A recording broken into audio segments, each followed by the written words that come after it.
ইরানের প্রয়াত সর্বোচ্চ নেতা আয়াতুল্লাহ আলী খামেনির চিরপ্রস্থান শুধু একজন রাষ্ট্রনেতার বিদায় নয়, বরং প্রায় 4 দশক ধরে ইরানের রাজনীতি, ধর্মীয় নেতৃত্ব ও মধ্যপ্রাচ্যের ভূরাজনীতিতে প্রভাব বিস্তারকারী এক যুগের অবসান।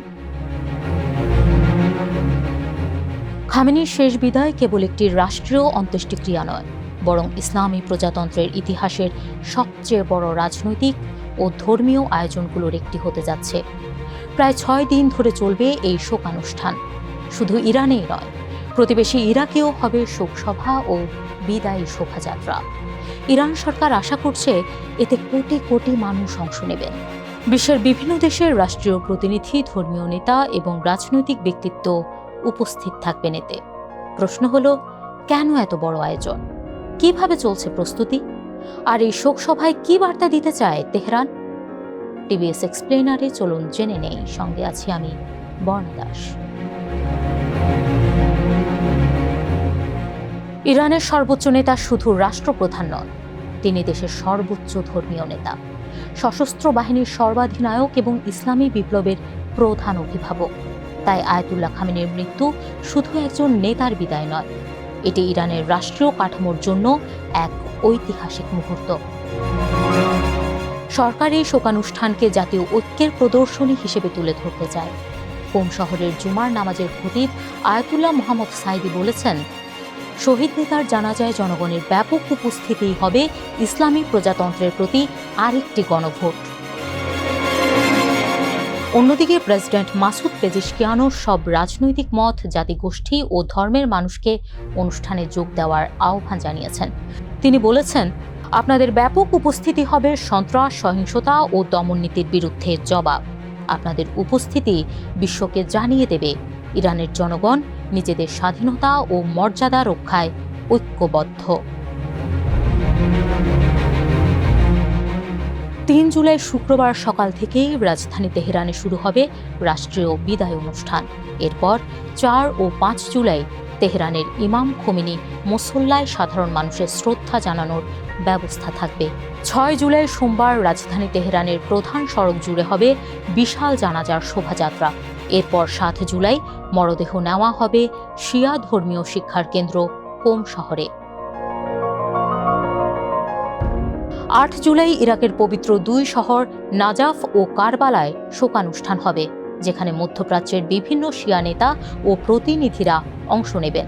সবশেষে 9 জুলাই বৃহস্পতিবার খামেনিকে তার জন্মস্থান মাশহাদে ইমাম রেজার পবিত্র মাজারের পাশে দাফন করা হবে। ইরানের কর্মকর্তাদের আশা, এই শোকযাত্রায় কোটি কোটি মানুষ অংশ নেবেন। সরকারের ভাষ্য অনুযায়ী এটি দেশটির ইতিহাসের অন্যতম বৃহৎ জনসমাগম হতে পারে। তেহরান, কোম ও মাশহাদের পাশাপাশি ইরাকের নাজাফ ও কারবালাতেও লাখো মানুষের উপস্থিতির প্রস্তুতি নেওয়া হয়েছে। রাশিয়া, চীন, পাকিস্তান সহ বিভিন্ন দেশের উচ্চ পর্যায়ের প্রতিনিধিরাও অনুষ্ঠানে যোগ দিচ্ছেন। পাকিস্তানের প্রধানমন্ত্রী শাহবাজ শরীফও তেহরানে গিয়ে খামেনির প্রতি শেষ শ্রদ্ধা জানাবেন। বাংলাদেশের জাতীয় সংসদের স্পিকার হাফিজ উদ্দিন আহমদও জানাজায় অংশ নিতে ইরানে গেছেন।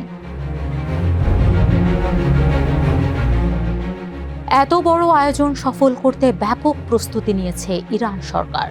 দেশের বিভিন্ন প্রান্ত থেকে মানুষ আনার জন্য বিশেষ বাস ও ট্রেন চালানো হয়েছে। দূর দূরান্ত থেকে আসা শোকাহত মানুষের জন্য হোটেলগুলোতে 50% পর্যন্ত ছাড় দেওয়া হয়েছে।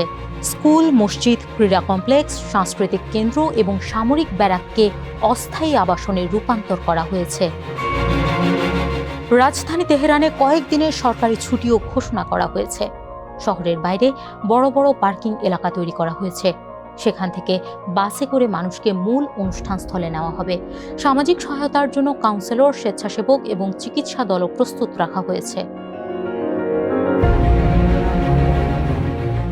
এত বড় জনসমাগমকে কেন্দ্র করে নজিরবিহীন নিরাপত্তা ব্যবস্থা নেওয়া হয়েছে।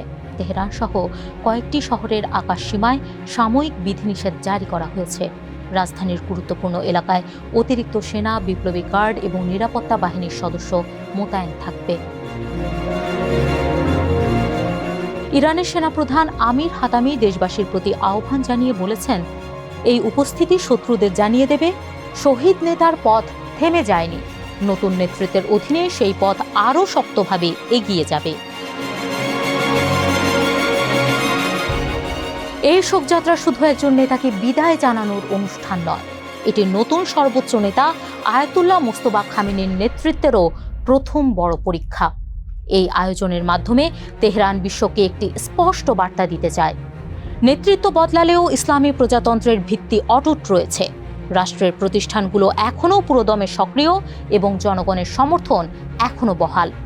তবে একই সঙ্গে এই শোকযাত্রা আরেকটি প্রশ্নেরও উত্তর খুঁজবে, রাষ্ট্র যে ঐক্যের ছবি তুলে ধরতে চায় সেটি বাস্তবেও কতটা প্রতিফলিত হয়। খামেনির শেষ বিদায় তাই শুধু একটি জানাজা নয়, এটি ইরানের ভবিষ্যৎ রাজনীতি, নতুন নেতৃত্বের গ্রহণযোগ্যতা এবং ইসলামী প্রজাতন্ত্রের শক্তি প্রদর্শনের সবচেয়ে বড় মঞ্চ হয়ে উঠতে যাচ্ছে।